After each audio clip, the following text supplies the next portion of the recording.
a esta sesión número 8 del seminario Repensar la Ingeniería, en su segundo ciclo correspondiente a la segunda sesión. La plática del día de hoy estará llevada a cabo por la maestra en Ciencias Angélica Núñez Merchán, aquí presente. Ella es coordinadora del Nodo Binacional de Innovación en Energía y también es docente en la Escuela Superior de Química e Industrias Extractivas, ESIQ. Bienvenida, maestra. Y como dialogante estará el maestro Pardo haciéndonos también compañía. El maestro es invitado de la Escuela Superior de Ingeniería Mecánica y Eléctrica de la Unidad Ticomán. Maestro Mauricio Pardo, muchas gracias por invitarme. Gracias. Nuestra servidora viene a presentarnos el importante tema que es propiedad intelectual y transferencia tecnológica. Como ustedes saben, nuestro segundo ciclo de seminario Repensar la Ingeniería está enfocado básicamente a la vinculación de la escuela con diferentes entidades. Es bien importante que en la parte de la vinculación manejamos siempre una triple combinación de lo que es el gobierno, la educación y la parte de la industria.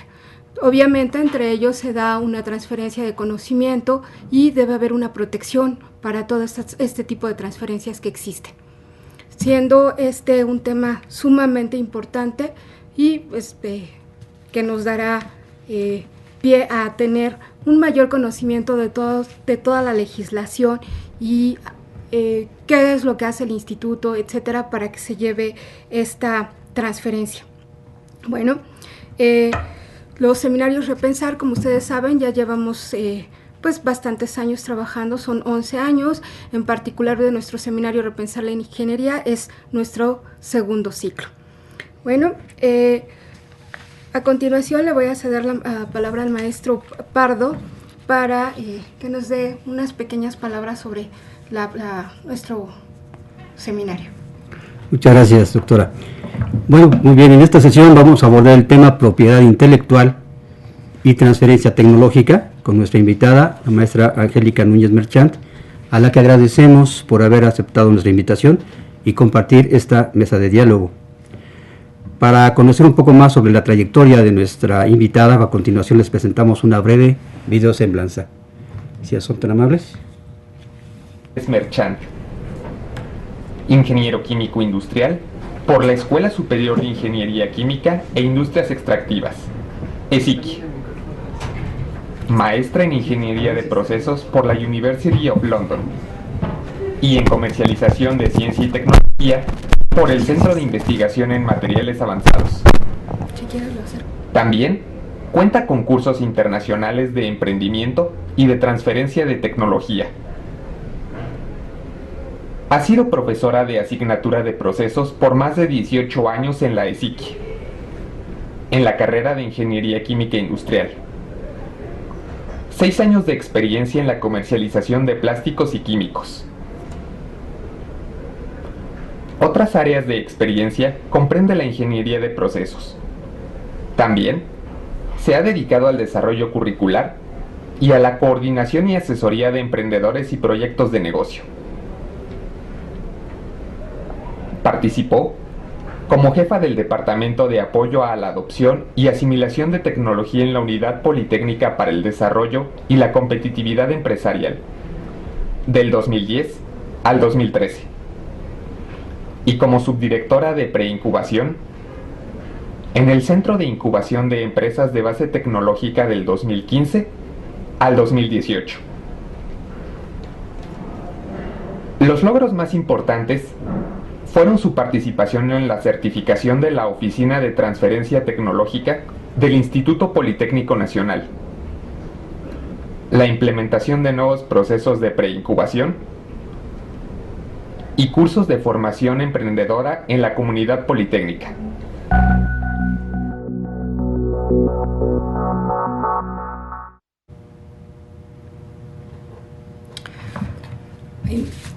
La dinámica de los seminarios Repensar la Ingeniería consiste en lo siguiente. Primeramente es una plática sobre el tema a cargo de nuestra experta. Posteriormente haremos una sesión de preguntas, primeramente por parte de los dialogantes, y posteriormente se abrirá la sesión hacia las unidades que están enlazadas, así como los participantes del foro. Para tener una participación efectiva es recomendable hacer una serie de preguntas, mínimo 3, pueden ser con antelación, que ya están en el foro, durante esta entrevista y posterior, de las cuales habrá una retroalimentación por parte de nuestra invitada. Bueno, sin mayor preámbulo, le cedo la palabra a la maestra Angélica para que nos haga su presentación. Sí, muchas gracias. Buenas tardes a todos. Es un honor nuevamente andar aquí pues compartiendo mi experiencia, pero sobre todo pues me gustaría motivarlos, ¿no?, a participar en estos procesos. Para mí la transferencia tecnológica es una colaboración de distintas entidades, ¿no?, desde la comunidad en la universidad o en la institución hasta la parte del gobierno, las empresas, y esta parte de la transferencia de conocimiento y de tecnología pues tiene importantes retribuciones. Ya tenemos diferentes países, específicamente yo conozco el caso de Estados Unidos, en donde alrededor del año 1985 la ley Bayh-Dole obligó a las instituciones de educación superior como centros de investigación a reportar cuáles eran esos beneficios que se integraban por el apoyo que se les daba en el desarrollo de las investigaciones. A mí me gustaría presentar, si pudieran poner la presentación, hay un ciclo que se reconoce dentro de la transferencia tecnológica y que a partir de este ciclo, de este proceso, giran la mayoría de las operaciones de las oficinas de transferencia tecnológica en el mundo. Y bueno, como sabemos, todo parte de la investigación, del desarrollo tecnológico. Y todo lo que es importante plantear y pensar que lo que estamos haciendo el día a día en nuestros laboratorios, si bien todo lo hacemos para tener un fin social, que esa inversión que se está dando pueda retornar ya sea mediante los procesos de comercialización que son el licenciamiento y la generación de nuevas empresas o incluso venta de tecnología, pueda retribuir al país en una mejora económica y como desarrollo social, ¿no? Porque si la inversión que le damos a la investigación y desarrollo tecnológico retorna a través de la comercialización de este conocimiento mediante una protección adecuada de la propiedad intelectual, pues vamos a generar muchos beneficios. Incluso, aunque sabemos que las universidades gastan mucho o podrían gastar mucho en investigación y desarrollo, quizás toda la inversión que se hace y que se regresa, y que ya hay muy buenos números para algunas universidades o las más nombradas en el mundo, como puede ser Oxford, de parte de europeas, que es una de las más renombradas.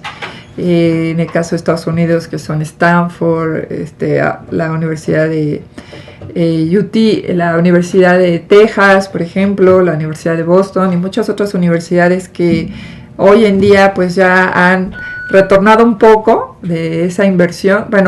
Ya han tenido un retorno de la inversión, quizás no de toda esa inversión, pero sí del beneficio que da poder utilizar el conocimiento en beneficio de la sociedad en toda la parte de química, como puede ser la de salud, la de información, las tecnologías de información y comunicación.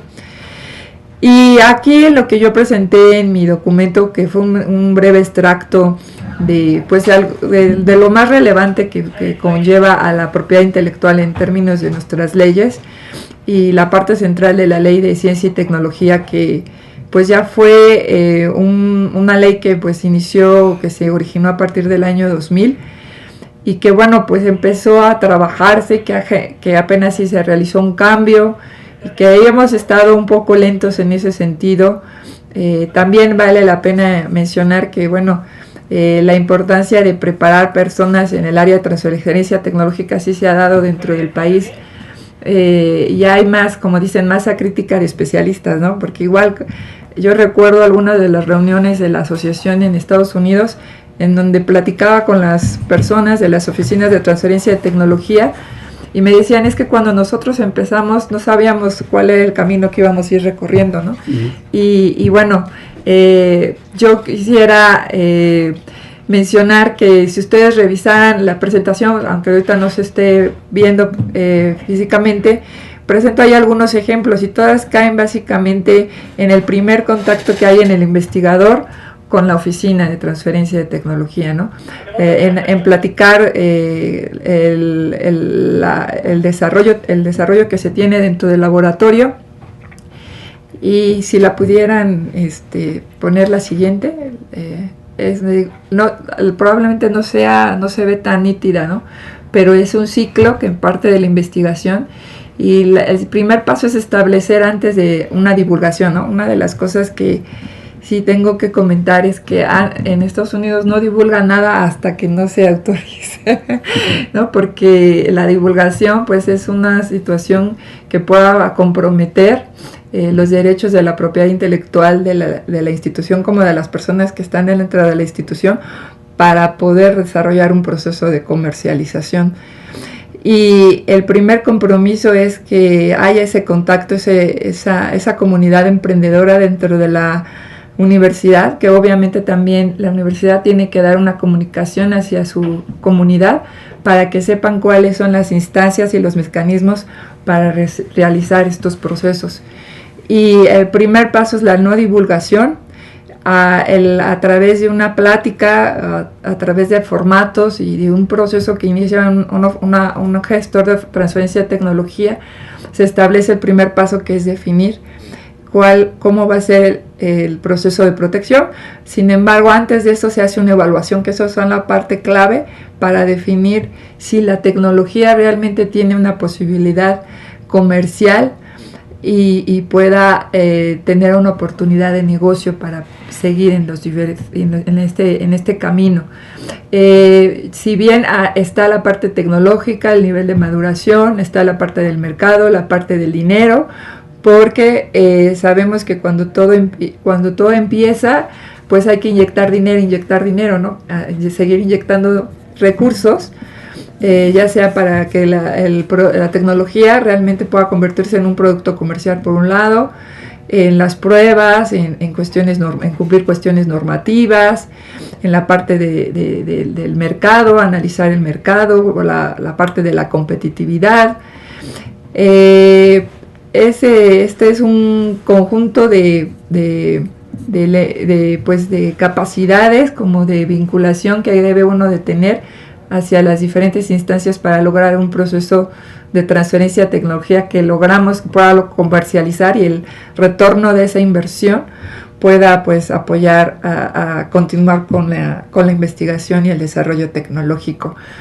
Bueno, pues yo lo quisiera dejar ahí para dar pie al debate, a las muchas dudas, preguntas que quizás se tienen.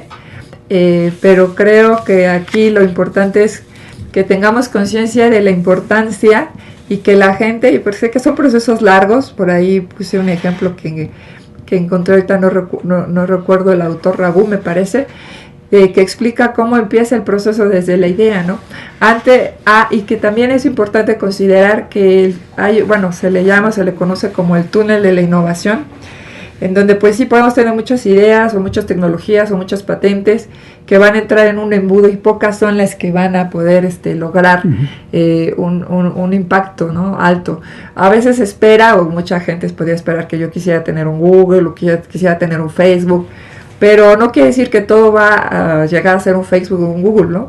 Puede ser que haya un buen retorno de la inversión apoyando a resolver los problemas de la industria o de la sociedad que se tienen hoy en día, y que no todas las tecnologías van a disparar en ser grandes empresas, o que van a recabar importantes recursos digamos de un día para otro. Nada es de un día para otro. Todas las empresas, como dicen, empiezan del garage, o todas las ideas empiezan del garage, y la gente emprendedora pues tiene que tener esa paciencia, esa perseverancia, y sobre todo el motivo de poder ver concretada su investigación los beneficios que se puede tener, no solamente los monetarios o el reconocimiento moral que los investigadores tienen por los desarrollos tecnológicos o la contribución que tenían, ¿no?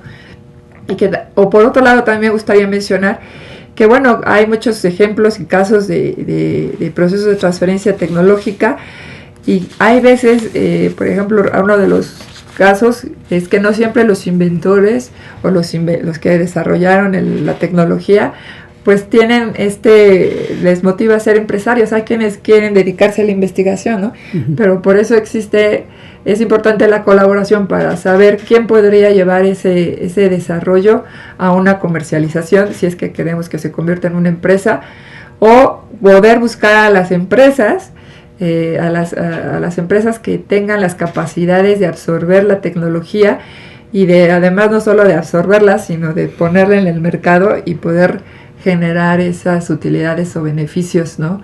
En términos del retorno de esa inversión, ¿no? Y sobre todo, pues que también en esta parte de la transferencia de tecnología, pues es un equipo de trabajo, y que ese equipo de trabajo pues se debe de ir consolidando para poder caminar en este proceso, y bueno, pues se puede hacer lo más exitoso posible.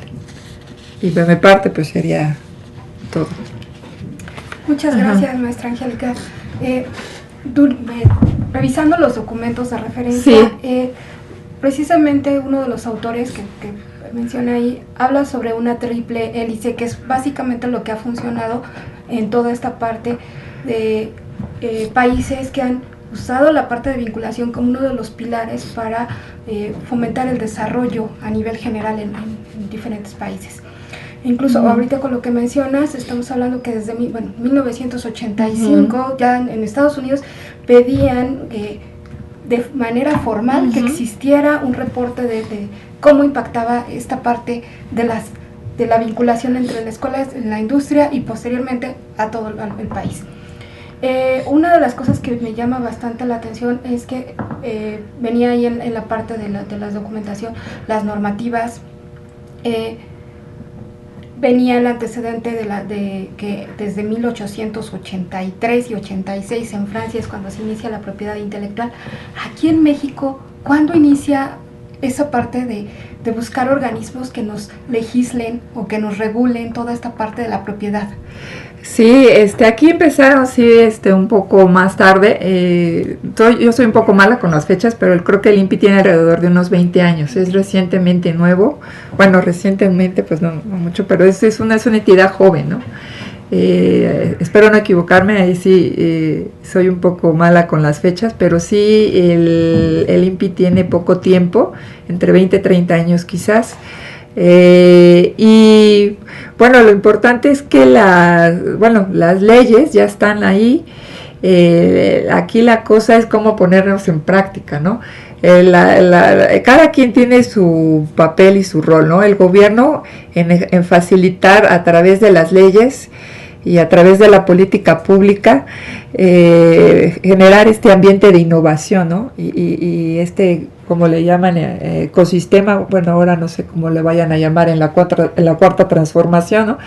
Pero finalmente el gobierno tiene un papel preponderante para motivar o para generar el desarrollo para apoyar la investigación, pero no solamente es investigar por investigar, hacer papers por hacer papers o por cumplir. Ese es un tema que ha ido poco a poco moviéndose también en el CONACYT, de reconocer el valor que se da a través de la investigación mediante las publicaciones científicas. Y es muy importante también saber que si no tenemos conciencia de lo que implica la propiedad intelectual y cómo podemos protegerla, nosotros podemos estar generando un nuevo conocimiento susceptible de protegerse, y que a través de las publicaciones se está dando de manera gratuita a otros, ¿no? Porque finalmente esa es una de las partes que también utilizan las empresas. Ahí también tuve la oportunidad de ir a China, y uno de los comentarios que hacía el Selvier es que tomaban mucho de los papers que se generaban de muy buena calidad aquí en México para precisamente hacer el desarrollo de sus pues digamos de sus nuevos de sus nuevos proyectos tecnológicos para poder generar las innovaciones, ¿no? No quiere decir que porque al inicio hay que saber proteger. Una de las cosas que hicimos durante mi estancia en la UPDC fue visitar los centros de investigación para hablarles sobre las instancias del instituto, ¿no? Porque, por ejemplo, en este caso no toda la gente sabe cuáles son las instancias, ¿no? Por otro lado, pues saber que lo que están haciendo, o que sepan ellos cómo pueden, antes de empezar a divulgar, qué tipo de cosas tienen que hacer para poder o no divulgar antes de o decir, o qué se puede publicar sin comprometer la propiedad intelectual, ¿no? Porque por ahí hay muchos papers que yo también he visto y que incluso llegan a poner, esto está en un proceso de patente o está en un proceso de protección de la propiedad intelectual, y no mencionan nada, ¿no? Nada relevante y que se mantiene en secrecía. Y bueno, yo no digo que lo que se haga aquí en paper sea malo, es muy bueno porque lo sé y lo utilizan como parte de la información de investigación de investigación tecnológica, y que bueno, nosotros quizás estamos generando nuevo conocimiento otorgándolo de manera gratuita y no nos estamos beneficiando. Por eso es muy importante conocer la importancia y el impacto que hay en la propiedad intelectual y en los procesos de transferencia de tecnología, ¿no? Para que realmente nosotros nos beneficiemos como mexicanos, usar esta investigación para nuestro beneficio y pues quizás también para beneficio en el mundo, ¿no? Porque siempre he visto que el emprendimiento, como la innovación y la propiedad intelectual, siempre van a ir de la mano, y eso no puedes, bueno, si bien no todo vas a protegerlo como patente, ni todo va a ser propiedad industrial, pero bueno, saber que lo que tengas realmente valga y que esté generando un valor. Todo lo que hacemos puede generar un valor, pero no es lo mismo que se quede en el laboratorio, que se quede en el paper, o en el escritorio o en la biblioteca, ¿no? Ahí pues no va a generar ningún valor hasta que no llegue a un proceso pues un proceso mayor de transferencia, que tiene muchos retos, muchos riesgos también, pero que pueden ser manejables y que implica que cualquier proceso requiere un compromiso de todas las partes para poder lograrse, ¿no? No puede existir que nada más el gestor de transferencia de tecnología esté buscando licencia a los posibles empresas que se les licencie sin que haya una participación de los involucrados que desarrollaron la tecnología, ¿no? Entonces, esta parte normativa que habla en el documento de referencia se ha actualizado. Sin embargo, sería importante saber qué tan pertinente es con respecto a la situación global, a la situación mundial, y si va a ser necesario hacer modificaciones con respecto a estas megatendencias en la educación y en la industria, maestra. Pues yo lo que he visto en los diferentes foros donde he participado en este tema es que uno como país tiene que ir construyendo. Aquí a lo mejor lo que muchas veces se llegan a quejar son los tiempos de respuesta que se dan en los procesos de vinculación por los documentos legales que se tienen que manejar, ¿no? Esa siempre ha sido como una queja, ¿no? Pero ahí yo creo que ahorita la bolita, perdón que lo diga así, pero ahorita está del lado de las instituciones. La ley ya está definida, que tienes la posibilidad, porque había antes un problema con la ley. La ley no te permitía a nosotros, aunque nosotros nos consideraba como docentes, como funcionarios públicos, que no podíamos percibir ingresos de otro tipo como pudiera ser un proceso de comercialización, y que esto ponía en conflicto porque la ley pues no lo permitía.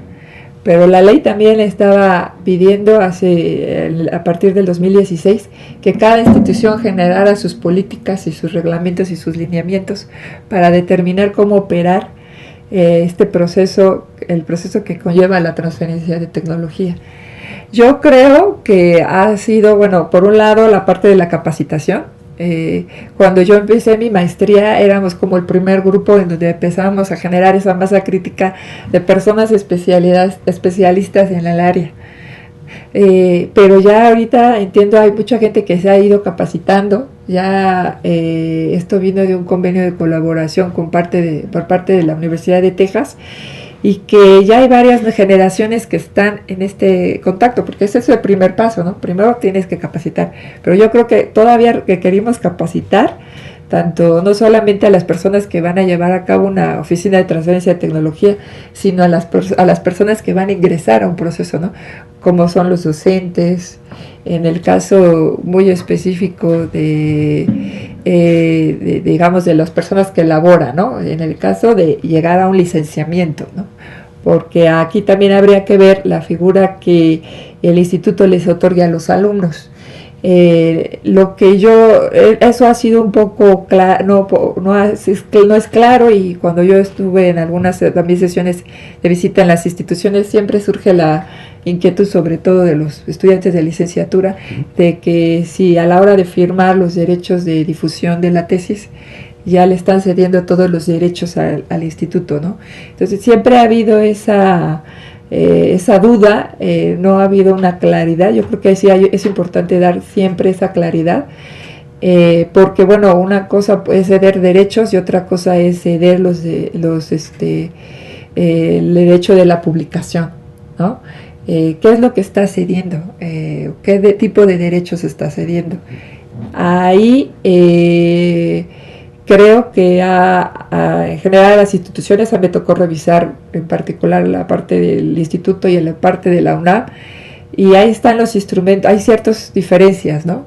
Pero no es solamente tener los documentos, sino cómo llevarlos a práctica y cómo llevarlos a cabo para que también la gente no se desespere, ¿no? Porque quizás del otro plano, del otro lado donde están los investigadores, ellos quieren que los procesos sean rápidos, que se concreten rápidamente y que sean expeditos. Y bueno, puede ser que también haya situaciones que no sea precisamente en la institución, sino que puedan ser situaciones de la misma vinculación que se genere con alguna empresa, o otras circunstancias que puedan ser normativas, o que puedan ser porque falten pruebas, o que puede ser que porque falte dinero. O sea, hay todo un contexto, no nada más es no siempre la responsabilidad está de un lado, sino está de todos. Está el gobierno, la universidad, que su papel es tener también sus políticas, sus reglamentos, sus lineamientos, sus procesos establecidos, y las empresas que siempre van a querer mover todo esto rápido, ¿no? Porque la empresa no va a estar esperando a ver a qué horas van a resultar esto o aquello, porque lo que ellos quieren es que lo que se ponga se saque en un momento rápido, y cada quien participa en su rol, pero de manera conjunta, organizada, y con ese propósito de lograr ese beneficio, ese retorno de la inversión, ¿no? Bueno, parte de ese retorno, porque yo creo que si hacemos números, a lo mejor no se puede recuperar todo en el término de la universidad, desde el punto de vista de la universidad, ¿no? De la institución pública. Pero bueno, yo creo que sí puede haber retornos que puedan apoyar a todos estos procesos que requerimos, tanto de educación como de investigación, y como incluso de inversión de empresas o de nuevas empresas a partir de la universidad. Sí, yo creo que ahorita está más dentro de las entidades y de la voluntad de todos en llevar a cabo estos procesos de manera, quizás también su proceso de aprendizaje que tenemos que vivir, y eso sí me lo mencionaban mucho las personas en Estados Unidos. Es un proceso que es de aprendizaje que tienes que llevar, y en la medida de que esto vaya funcionando, o sea, vaya teniendo ese retorno, va a ser más fácil, ¿no? Ese aprendizaje en poder identificar y poder llevar las tecnologías a un proceso de comercialización. Muy bien.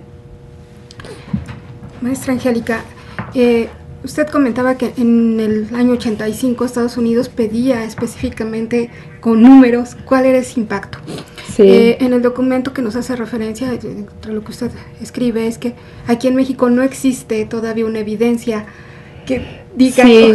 cuánto está impactando, ¿no? Obviamente Sí. que para esta parte que estás comentando de medidas, etcétera, de ver qué tanto retribuye, pues debo primero saber qué nivel tenemos y posteriormente hacer esa parte para tener una retroalimentación y saber en un momento qué tanta retroalimentación hay de esa reinversión para que siga generándose la innovación y siga habiendo una transferencia tecnológica.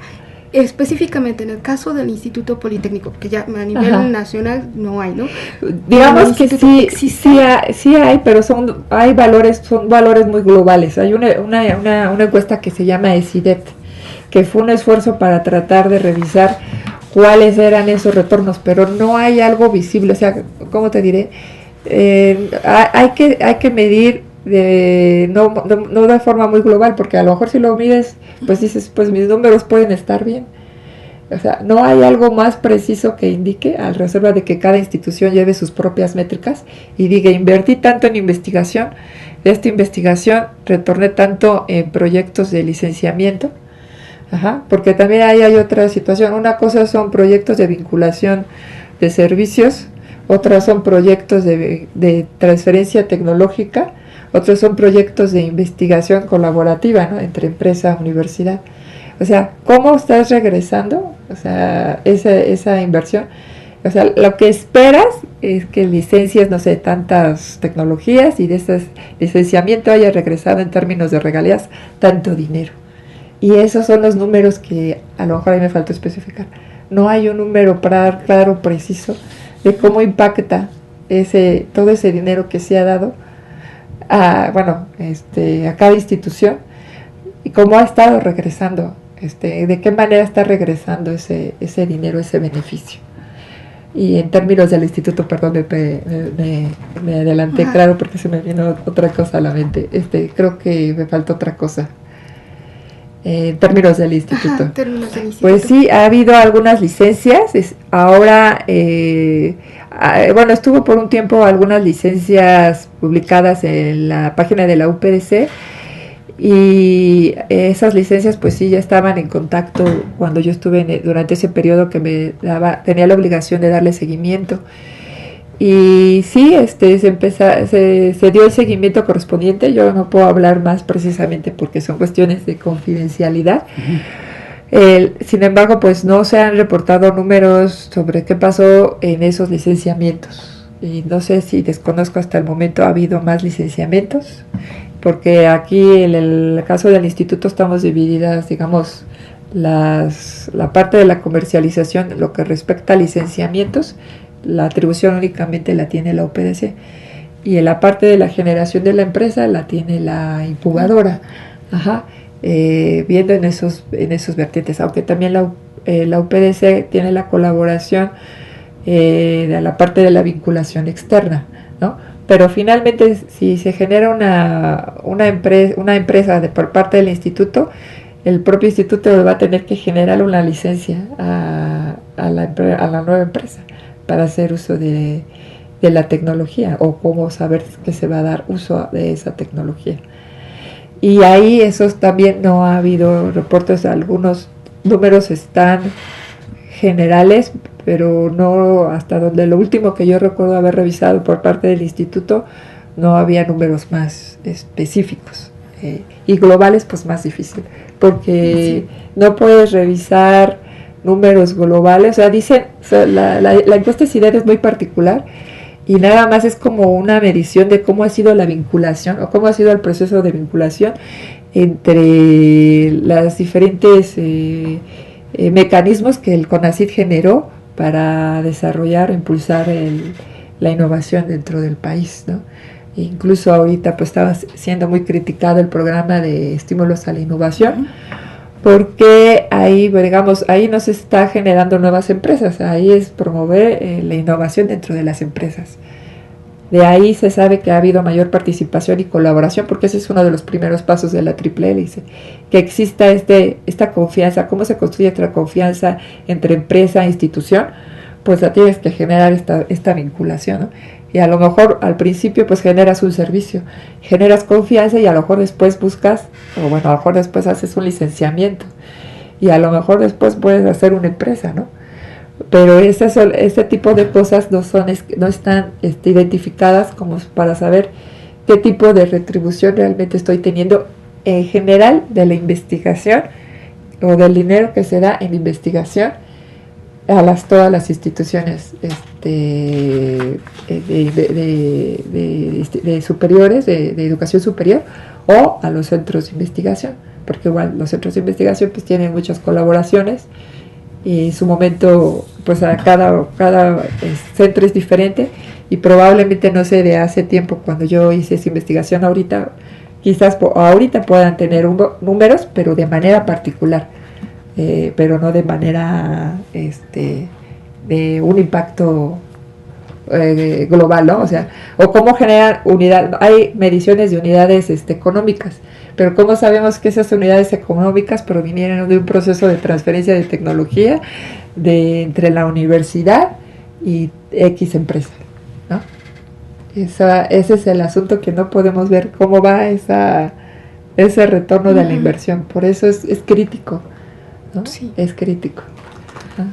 Maestra, me estaba acordando de que en Iquique se formó una empresa para hacer el cálculo de resistencias mecánicas en tuberías.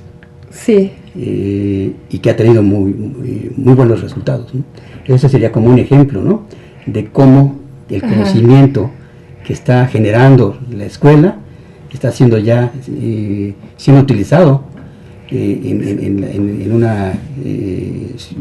un aspecto ya muy práctico, ¿no? En un aspecto práctico, sí, así es. No tengo todos los detalles de conocimiento de cómo se generó la empresa, sí, pero sí, la idea es que precisamente la vinculación con la vinculación que se realice pueda regresar X cantidad para seguir apoyando la investigación o para seguir apoyando a la solución de los problemas nacionales, ¿no? Entonces, ¿cómo el instituto está promoviendo esta interacción entre los investigadores o los inventores y los gestores, que sería como la primera parte, ¿no?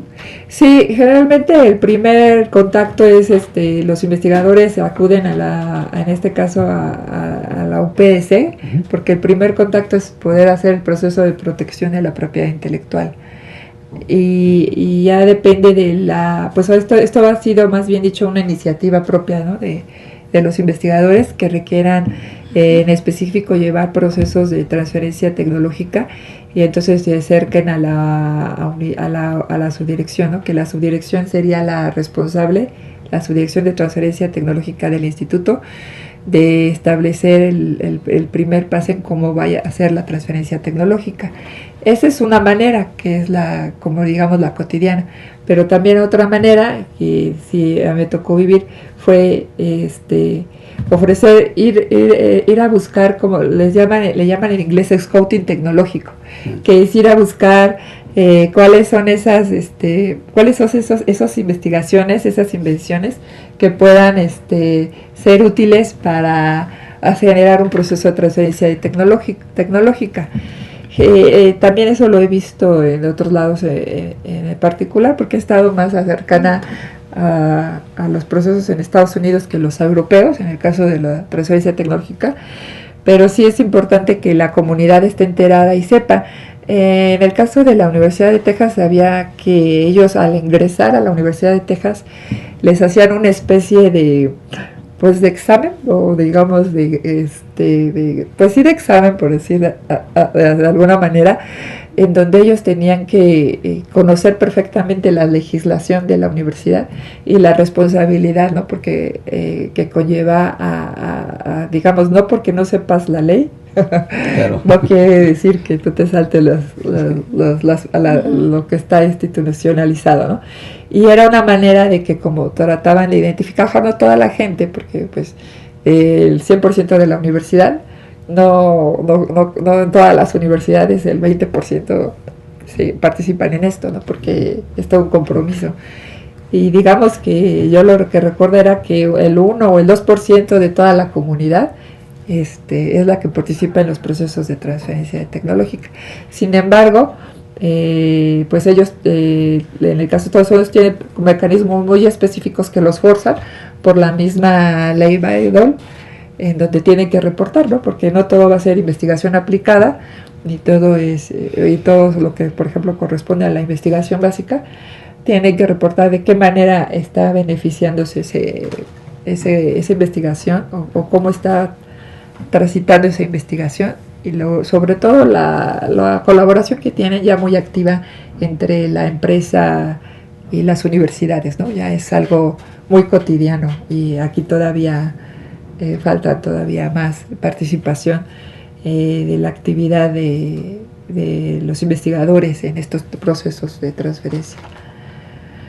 Falta más comunidad. Bueno, con respecto a eso, incluso desde formación de nuestro instituto hasta nuestro lema, ¿no? Lo dices, la técnica al servicio de la patria. O sea, parece increíble que no tengamos esas, pues, mediciones. Yo sé que algunas sí son específicas en cuestiones económicas, dinero, etcétera, ¿no? Pero a veces, socialmente, ¿qué tanto impacto se tiene de este producto de las investigaciones? Tampoco existe evidencia. Es que tenemos que, digamos, de generar, o sea, nosotros podemos ver todo el tiempo en la Gaceta se están dando cosas importantes, ¿no?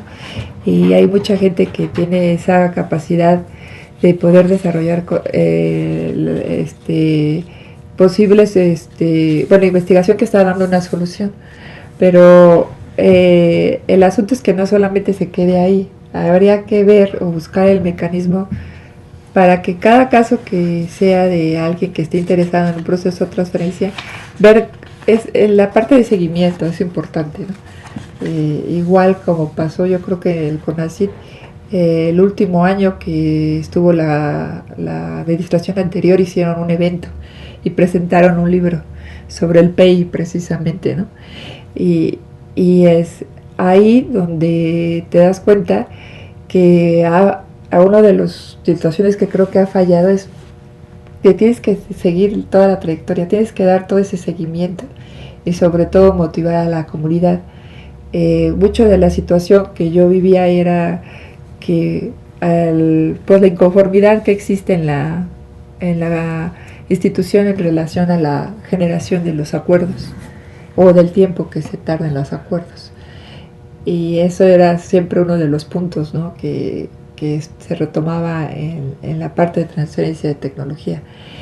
Y si bien ahorita ya está el reglamento, y hay un reglamento que es el reglamento de integración social, que parte de la Secretaría de Integración Social, son cuestiones genéricas. Y entonces lo que nos ha faltado aterrizar precisamente es cuestiones de cómo responderle. Ahora sí, como dice, nos falta el FAQ, ¿no? Las Frequent Asked Questions, en donde realmente bueno, ¿qué vas a hacer cuando tienes esta duda y cómo la resolvemos? Y sí hay que tener más contacto con aquellas investigaciones que involucren un proceso, porque si lo mencioné ahí, el investigador es clave o el equipo de trabajo es clave para poder generar un proceso, si no, no se puede.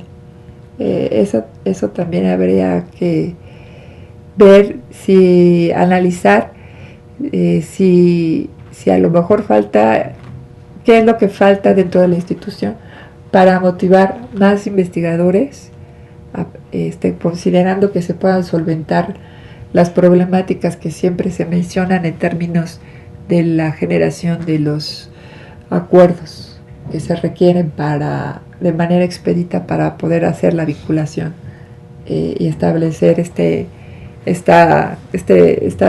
paso, ¿no? Porque si no se da si no empezamos a tener más relaciones con otras empresas o empezamos a generar los documentos legales de una manera más rápida, pues siempre la gente se desespera, ¿no? De un lado o del otro, ¿no? Entonces, si alguien flaquea, pues ya no se concretan las cosas y se quedan en el tintero. Como buenas intenciones. Sí. Con buenas intenciones, así es. Nos habla la ley en cuanto a que se pueden motivar o se dar algunas acciones de fomento a proyectos de vinculación con las empresas, por ejemplo, entre los institutos de educación y las empresas, Sí. o las redes de investigación, Sí. o todo lo que tenga que ver con el manejo de los recursos naturales de manera más humana, ¿no? Por ahí entonces me surge la pregunta de cuáles son los instrumentos de fomento a que se refiere el artículo 40 de la Ley de Ciencia y Tecnología, maestra. Sí, bueno, la parte del fomento de que se refiere es que eso, bueno, eso viene recayendo un poquito entre el CONACYT, entre los diferentes programas de apoyo. Ahora también estaba orientado un tanto, digamos, en lo que era la parte del INADEM, ¿no? Con la parte de dar apoyos para la generación de nuevas empresas. También la promoción, como yo veo que se está, bueno, en este caso en lo que competía en el CONACYT, porque ahorita también estamos detenidos un poco, ¿no? Sobre cuáles van a ser las nuevas normas políticas de fomento para esto. Es a través de estas diferentes, como le voy a hablar ahorita de un caso, ¿no? En el caso con el cual yo estoy participando, no soy precisamente la coordinadora oficial del nodo de innovación, es la doctora Rosa de Guadalupe González Huerta, que está en la ISIQUE.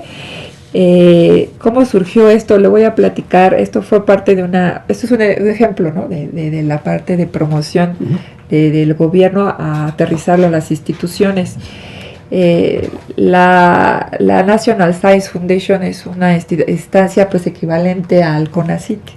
Ellos ya también generaron un mecanismo para promocionar esta parte de la innovación y de atraer más investigadores, ¿no? Porque no solamente los investigadores que están aquí en el laboratorio en México, no, también los hay en Estados Unidos, ¿no? Entonces fue una iniciativa se le reconoce como un programa ICORPS, y el programa es sacar a los investigadores del laboratorio y participar en un entrenamiento que tiene que ver con enfrentarse con el cliente, enfrentarse con los problemas, a través de la metodología que se utiliza hoy actualmente, que es el Lean Startup y el modelo Canvas.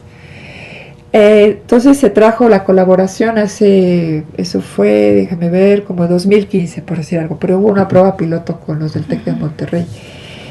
Y ya fue que después, posteriormente, esa prueba piloto se aterrizó en generar nodos binacionales de innovación para traer la metodología aquí en México y pudiéramos replicarlo, porque esta es una manera de fomentar y de motivar a los investigadores que salgan del laboratorio, ¿sí? Claro. Y que su tecnología o que lo que están haciendo pueda tener un retorno a la inversión, ¿no? Bueno, a la inversión de la investigación.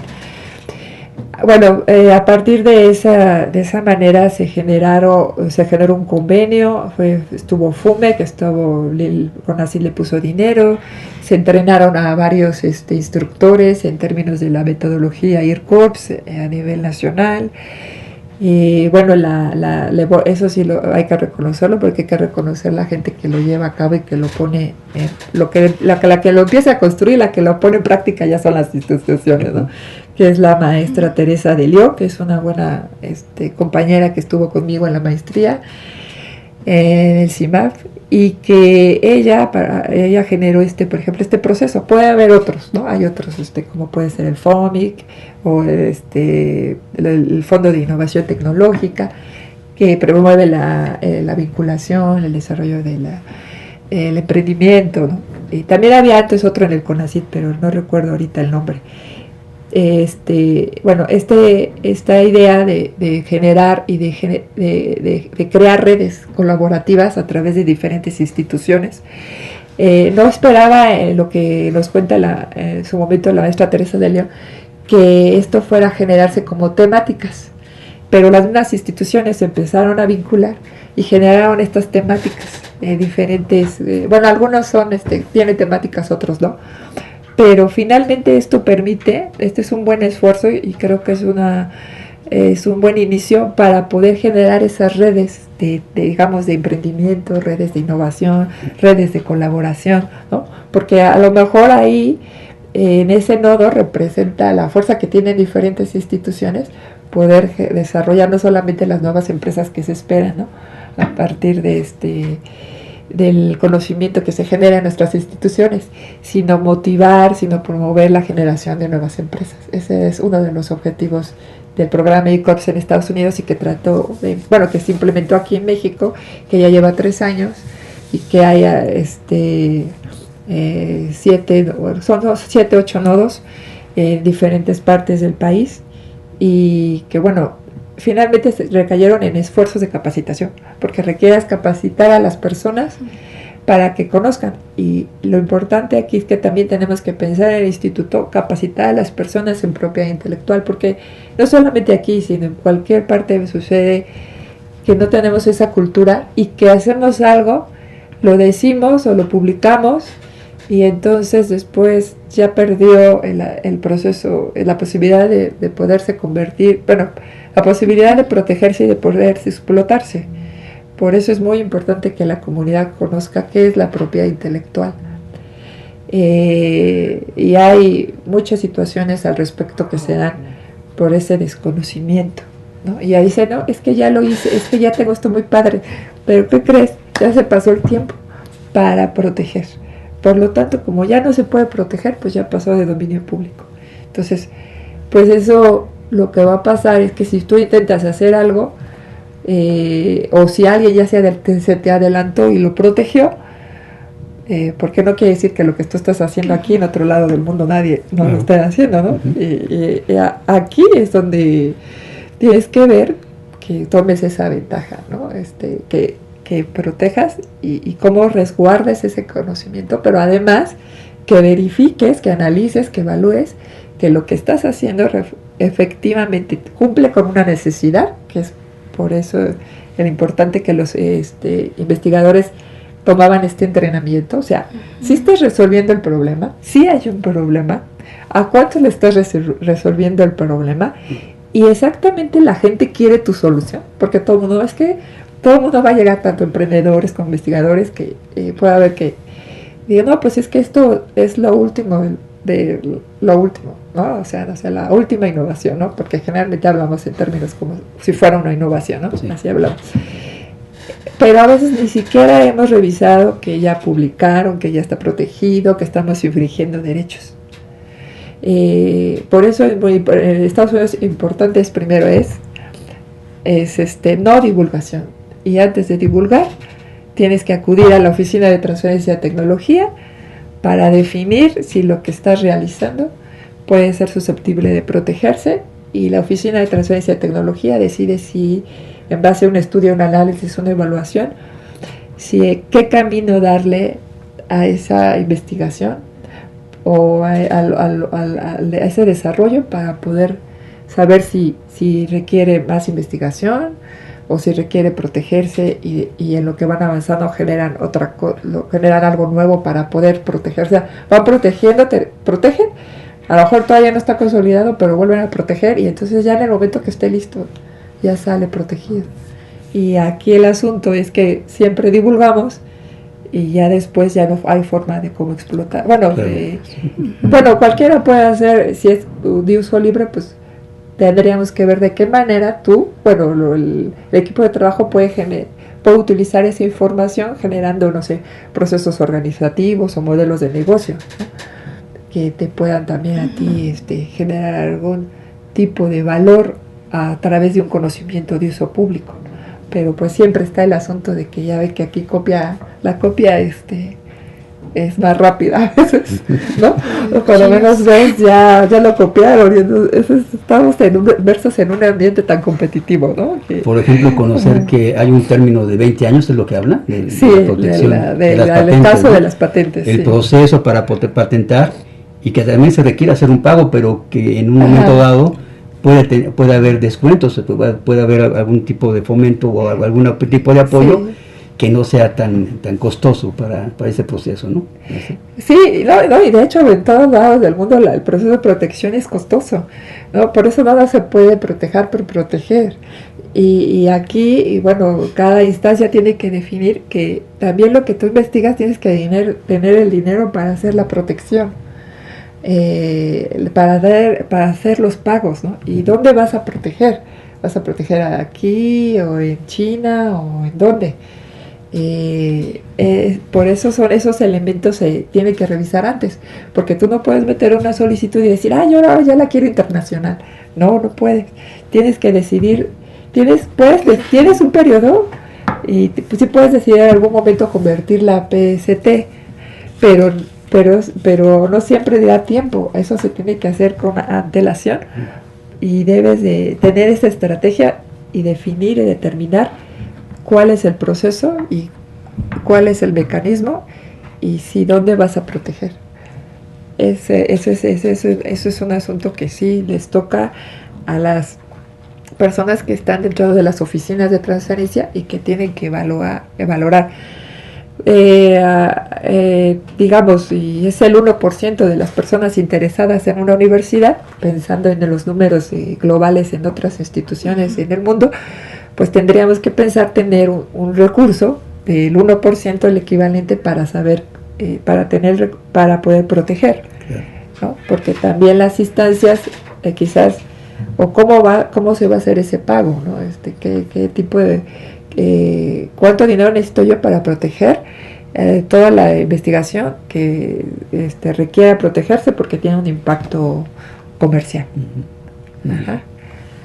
Fíjate, con respecto a todo esto, pues radica básicamente en la planeación. Sí. O sea que tienes que trabajar bastante en la planeación, hacer todas tus investigaciones sobre mercado, si realmente vas a hacer una necesidad, si el hecho de en un momento registrarlo va a ser, o sea, lo voy a explotar, va a ser rentable, porque a lo mejor lo que me cobran por la patente ni siquiera lo voy a obtener en la parte de comercialización, ¿no? O sea, realmente es todo un proceso muy, muy arduo que empecé a leer la parte del documento y ya lees que pues no existen patentes internacionales, que son regionales, toda esta serie de cosas que nosotros desconocemos, ¿no? Bueno, yo hablando como docente, pero creo que esta parte de prevenir, esa cuestión de prevenir que se nos pasa el tiempo, que no se planeen cosas, etcétera, no solo es cuestión de como docentes o investigadores irlo trabajando. Creo que es bien importante que se trabaje desde los alumnos, porque los alumnos deben saber todas las oportunidades, las instancias que tienen en sus unidades, porque incluso es una de las principales cosas que viene ahí en la parte de la legislación. Dice que el gobierno debe y se lee muy bonito que debe motivar la innovación y todo eso. Sí, pero ¿de qué forma se hace efectiva? No viene ningún apartado, ni siquiera soluciona una pregunta. Y yo, o sea, ¿cómo haríamos para que desde nuestro salón de clase nuestro alumno piense, bueno, y sepa los mecanismos de qué se puede patentar, cuándo sería importante registrar toda esta parte, bueno, desde la diferencia en qué es una idea, qué es una innovación, para que ellos sepan qué mecanismos hay para proteger toda esta serie de facilidades, ayudas, porque también hay desde ayudas económicas y lo más importante, pues proteger su propiedad. Sí, así es.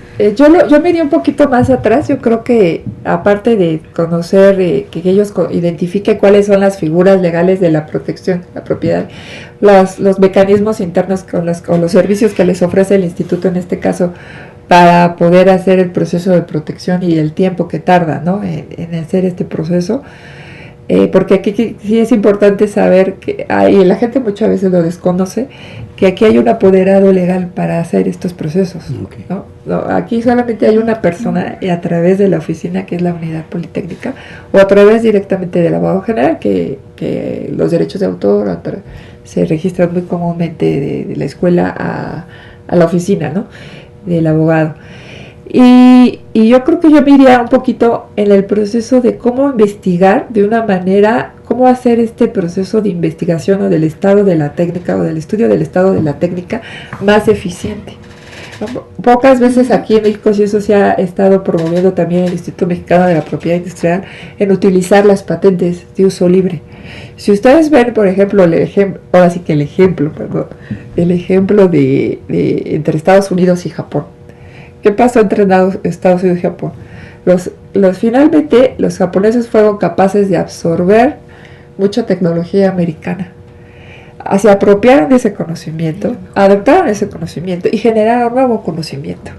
Entonces el asunto aquí yo creo que también tenemos que revisar es ¿por qué no usamos patentes o digamos el estado de revisar los papers y todo? Nadie duda de que tengan calidad, ni nadie duda de que sea buena información, es muy buena información, pero también hay que revisar el estado de la técnica por parte de las patentes, ¿sí? A ver cómo se ha generado, quién está protegiendo más, quiénes son los más, cuáles son los países donde se está registrando esta mayor actividad, ¿no?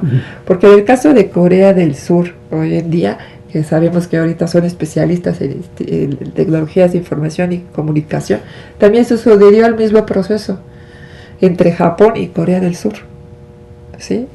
Y aquí lo que tenemos que hacer es cómo los apropiamos de ese conocimiento que ya existe y puedas generar algo nuevo. Pues yo lo pondría desde que tienes, no solamente que decirle a los alumnos, revisa todos los papers, tienes que revisar patentes. Ajá. Y a lo mejor, ¿por qué no usar las patentes de uso libre que ya son, ahora sí que ya vencieron su periodo de explotación?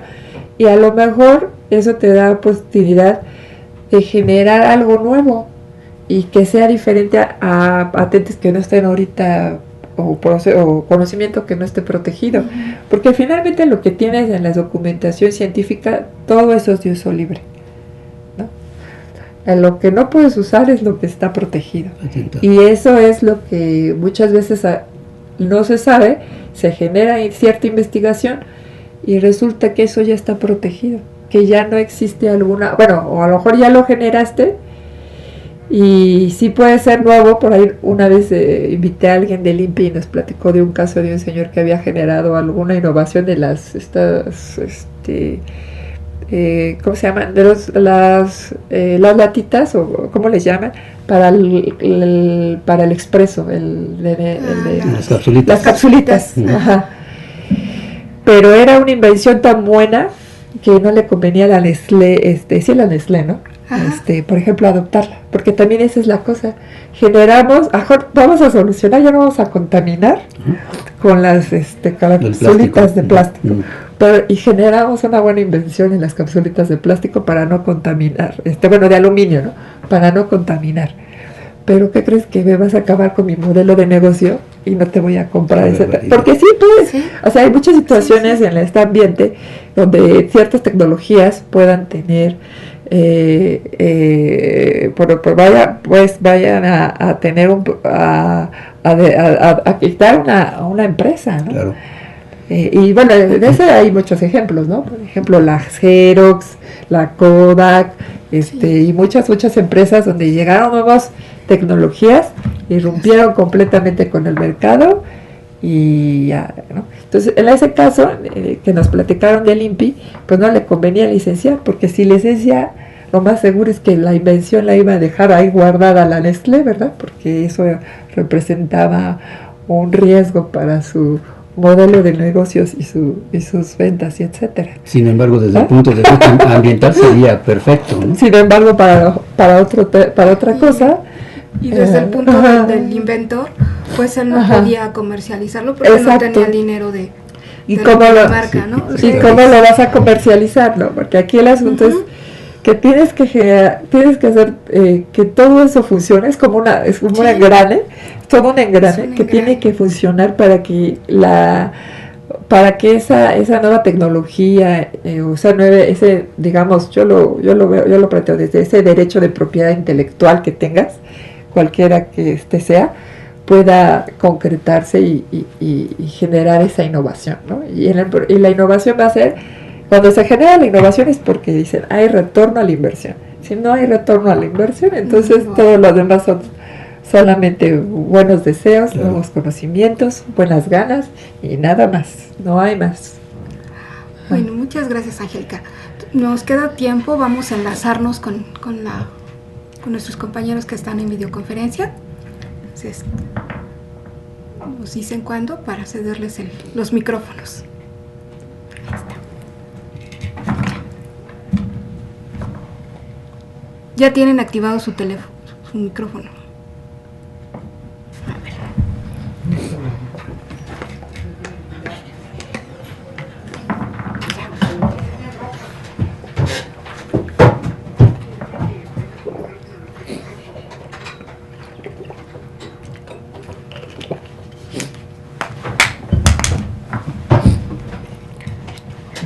Les voy a ceder el micrófono, voy a apretar para que yo me ponga en rojo.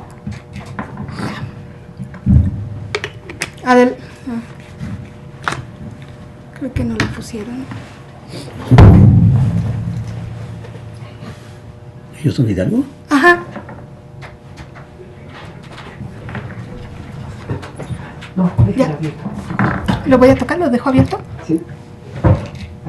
Ya, Unidad de Hidalgo, nos vamos a enlazar con ustedes.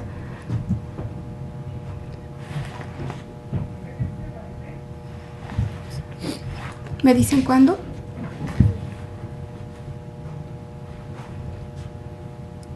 ¿No están hablando? No, No, no. parece que no. ¿Pueden realizar su pregunta? Ya.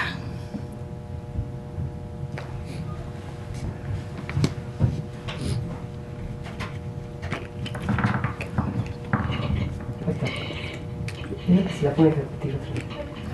¿Nos pueden repetir nuevamente la pregunta, por favor? Sí, claro. Buenas tardes, estimada maestra Angélica. Muchas Seguimos buenas desde tardes. la Unidad Profesional Interdisciplinaria de Ingeniería Campus Hidalgo.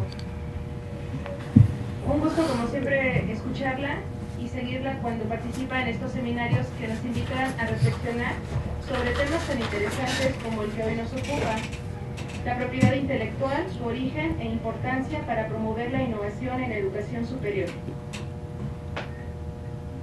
En materia de educación, ahora que nos encontramos desarrollando materiales digitales para la educación 4.0, cuando hablamos de aplicaciones de realidad virtual y aumentada que se desarrollan en motores gráficos como Unity o Unreal Engine, que se usan diseños elaborados en software CAD, ¿estos materiales gráficos digitales pueden protegerse? Sí. Nada, bueno, como material gráfico, no, más bien dicho sería como software a través de derechos de autor.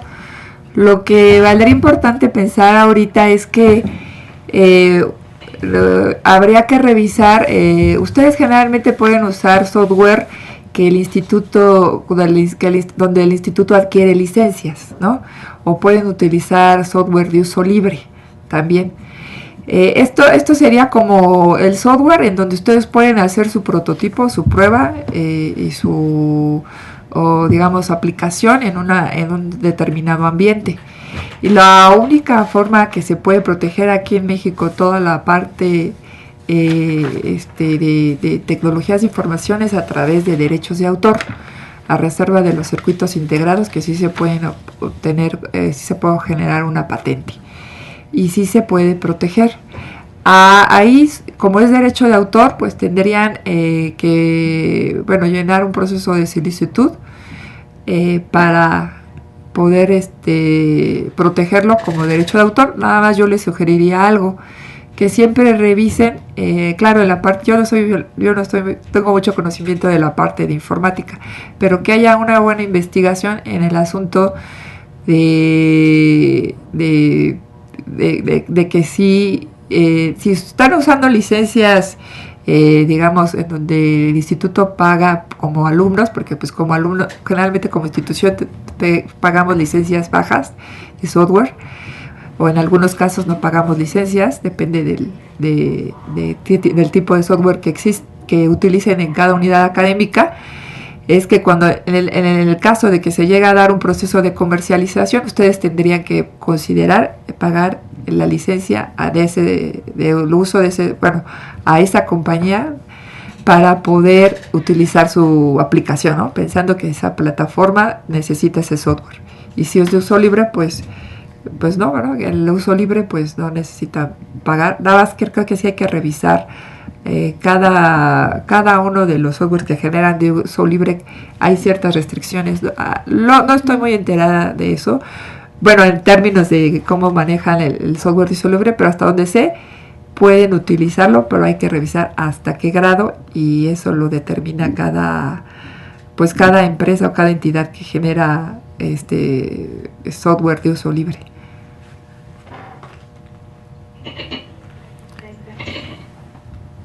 Buenas tardes, yo soy Irving Hernández Morales, soy de la carrera Ingeniería en Sistemas Automotrices y tengo una pregunta. ¿Qué patente ha tenido mayor impacto de investigadores e inventores de mexicanos? Pues yo creo que la que ha tenido mucho impacto y no tuvimos un retorno a la inversión fue la que desarrolló Camarena con la televisión. Ajá, mexicanos.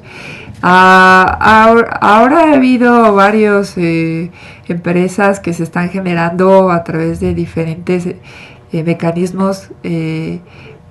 No tengo todos los datos. Recientemente escuché de uno que apoyaron en el Shark Tank, que creo que era un dispositivo para utilizar una antena y conectarse a la televisión libre. Digamos, pensando en términos de algo así reciente, ¿no? Que viene de estudiantes que los apoyaron aquí en Shark Tank México. Ese es uno, pero parece ser que sí están vendiendo mucho. No datos precisos de algún otro mexicano. Digamos, hay varias cosas y hay gente que está haciendo, ¿no? Y que está desarrollando sus empresas o está trabajando dentro de sus empresas. Que muy probablemente haya mexicanos que van, por ejemplo, a Endeavor o que llegan a algunas otras instancias internacionales para solicitar apoyo. No tengo todos esos datos porque casi los tienes que ir revisando. Les decía yo que no hay algo así que te diga, así que vayas y que revises, ya se generó tantas empresas de universitarios nivel superior en el, no sé, saliendo de egresados, ¿no? O ya se generaron tantas empresas por investigadores de tales y tales, todavía no está así un número preciso, pero esos son los ejemplos así de los que se me vienen a la mente ahorita. Gracias. Hola, ¿qué tal? Muy buenas tardes, maestra Angélica. Mi nombre es Marco Antonio Gómez Neri y estudio igual la carrera de Ingeniería en Sistemas Automotrices. Mi pregunta es, nosotros como estudiantes, ¿cómo podemos proteger los prototipos que desarrollamos junto con nuestros profesores? Bueno, primero, antes que empieces el proceso de protección, hay que revisar el estado de la técnica. En el Instituto Mexicano de la Propiedad Industrial, como aquí en el instituto, se ofrecen esos servicios en donde tú puedas revisar, base a un estudio del estado de la técnica, si el prototipo que estás desarrollando puede ser susceptible de protegerse. Esto es decir, que tenga novedad, que tenga actividad inventiva y que tenga aplicación industrial, que son lo que norma la ley. Bueno, es lo que establece la ley. Y una vez que tú ya hiciste eso, que ya se pagó, es un pago alrededor de 1,500 pesos.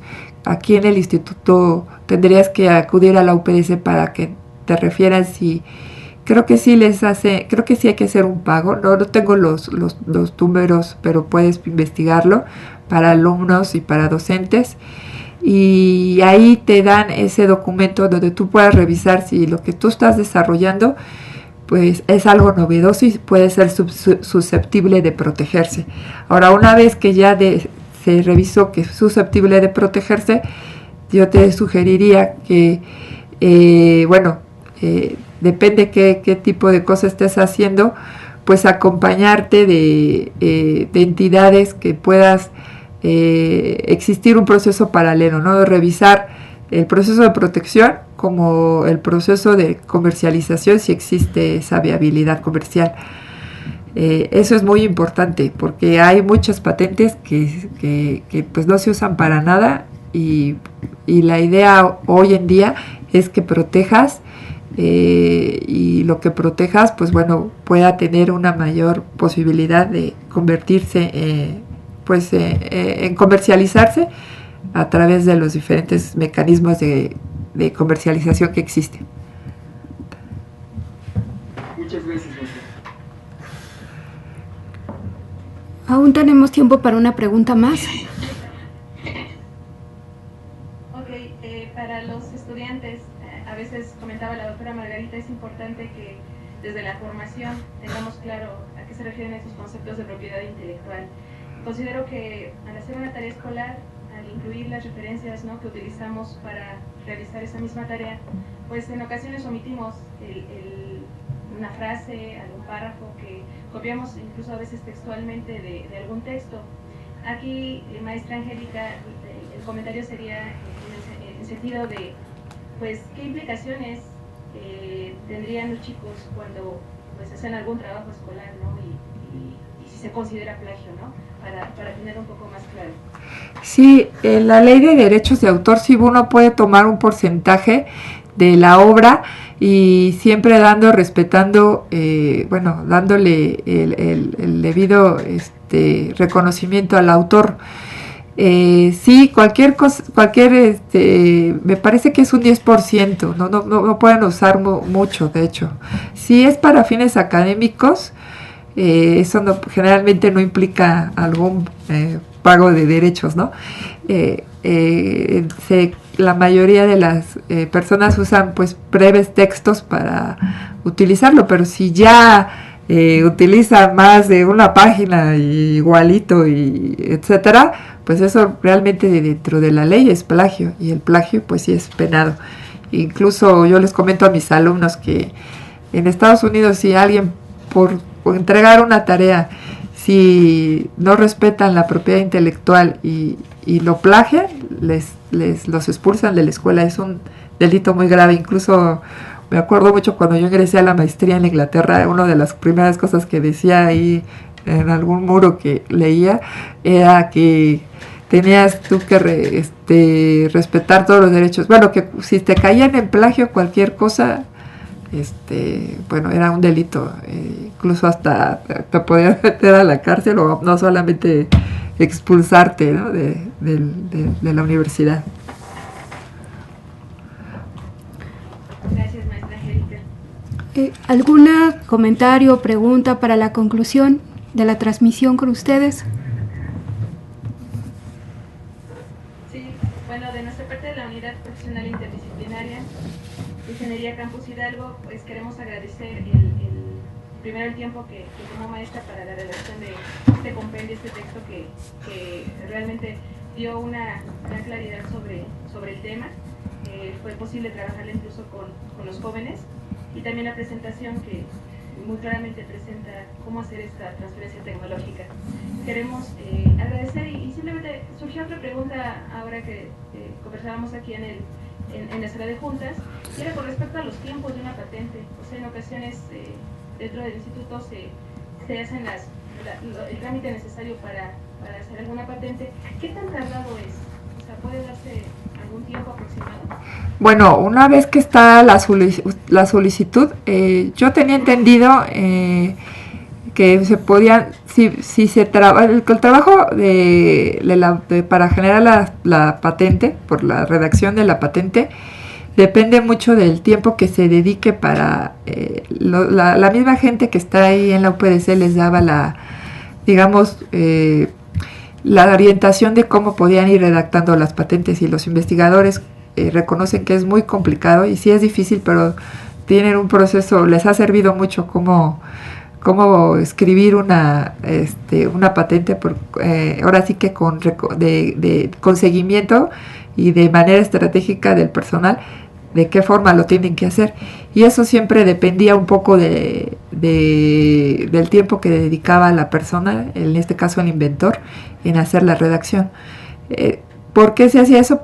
Dado a que pues es costoso mandar a un outsourcing o una oficina de abogados externos estar haciendo la redacción. Quizás si se tuviera mejor un poco más de recursos, el tiempo era expedito, pero también me tocó ver en algunos casos donde cuando existió el del Consejo de, no era el Consejo, era el de Ciencia y Tecnología, que después cambió aquí en la Ciudad de México, les llegaban a tardar incluso cuando les daban apoyo para pagar abogados, para hacer las redacciones de patente, podían llegar a tardar entre 6 meses o 3 meses. Eso depende también de la contribución del inventor y del especialista que tenga el despacho para hacer la redacción de patente de manera más expedita. Pero pues vamos a considerar que aquí en el instituto, pues si ustedes ya tienen la redacción, supongamos que la tienen en 6 meses. Una vez se ingrese la solicitud de manera institucional, pues bueno, ya a partir de que les da aviso la institución de que ya se ingresó al Instituto Mexicano de la Propiedad Industrial, pues ya el tiempo corre. Aquí lo importante es ingresarla, porque la fecha en la que se ingresa es importante. A partir de esa fecha ustedes ya están protegidas. Por eso es muy importante medir esos tiempos. Ya el tiempo que tarde el INPI o el proceso para poder revisar es independiente. Lo que importa es ingresar la solicitud, porque a partir de esa fecha están ustedes protegidos. Muchas gracias, Unidad Hidalgo. Nos despedimos de ustedes. Maestro Pardo. Bueno, en cuanto a las conclusiones, pues hay cosas interesantes porque caemos nuevamente se requiere más información, se requiere más el acercamiento entre los investigadores, los docentes, los alumnos, que se compartan las experiencias buenas y malas. Así es. Tanto, como lo comentaba la doctora, desde el proceso de planeación de la investigación, ¿verdad? Sí. Para tomar en cuenta todos estos aspectos, sí, de tiempos, de costos, de procesos. Simplemente el método científico nos marca que es muy importante saber hacer o realizar un marco referencial, un marco teórico, que de alguna forma nos permita conocer la situación o el estado del arte con respecto a lo que estamos investigando, y que en un momento dado va a implicar o va a tener un impacto en solicitar o no, o lograr una patente, y si es importante obtenerla, y obviamente también si va a tener un efecto económico positivo, ¿no? Entonces, aquí creo que desde este punto de vista es necesario promover toda esta intercambio de información, mejorar la comunicación. Creo que desde ese punto de vista podríamos promover, mejorar todos en esos aspectos. De mi parte, maestra Angélica, pues primeramente agradecerle a nombre de los seminarios Repensar, pues que nos brinde su experiencia, y creo que este tema se ha nada más tocado superficialmente, sí. Nos falta bastante, son muchos temas que pueden ser derivados de esta plática, y bueno, pues de antemano comprometerla para otras pláticas posteriores, porque esto fue un toquecito superficial. Realmente nos ha abierto a un universo desconocido, en mi caso, sí, o sea, sabes una parte de patentes, pero no sabes muchas de las partes que intervienen, la parte de legislación, etcétera, y creo que incluso en nuestro país estamos pues hablando de muchos años de desfaso con respecto a otros países, pero bueno, la ventaja es que también en estas cuestiones hay mucha transferencia. Hablabas de casos de escuelas que apoyan, etcétera, de escuelas que apoyan, etcétera. Entonces nosotros pues te queremos pedir que nos invites a posteriores pláticas sobre estos temas, y bueno, pues muchísimas gracias. Yo no quiero una conclusión, prácticamente más bien queda completamente abierto, y hacerte la invitación para posteriores aclaraciones sobre temas en particular. Esto solamente fue la superficie. Bueno, pues no sé, maestra, ¿algún otro comentario para cerrar? Bueno, sí, esto sí es, yo lo traté de visualizar, así fue algo complejo porque es un tema muy extenso. A lo mejor valdría la pena revisar un caso en especial, porque analizar cada caso sería más fácil entender cuáles fueron las problemáticas, cómo se resolvieron esas problemáticas, ¿no? Porque en cualquier tipo de proceso pues va a haber siempre que subsanar esas diferencias que se dan no solamente en la parte de la colaboración o las diferencias que se tengan, sino cómo llegar a acuerdos, ¿no? Yo creo que aquí lo importante es destacar que tenemos las capacidades para dar ese paso, pero sobre todo no se va a dar ningún proceso de transferencia tecnológica si no hay ese compromiso de todos, y que también pues sea por parte de el apoyo institucional, ¿no? Porque si no hay apoyo institucional, esto pues puede ir decayendo, ¿no? O se va a quedar ahí en el tintero.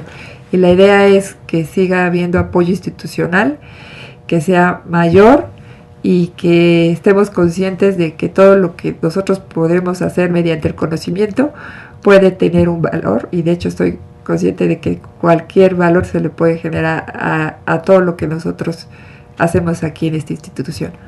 Y pues muchas gracias por la invitación y con gusto. Ajá. Bueno, con esto concluimos nuestra transmisión correspondiente a la sesión número 8 de los seminarios Repensar la Ingeniería, no sin antes invitarlos a nuestra siguiente sesión, que sería el día 14 de junio, con la plática La Ingeniería y la Industria. Bueno, nos despedimos de ustedes y hasta luego.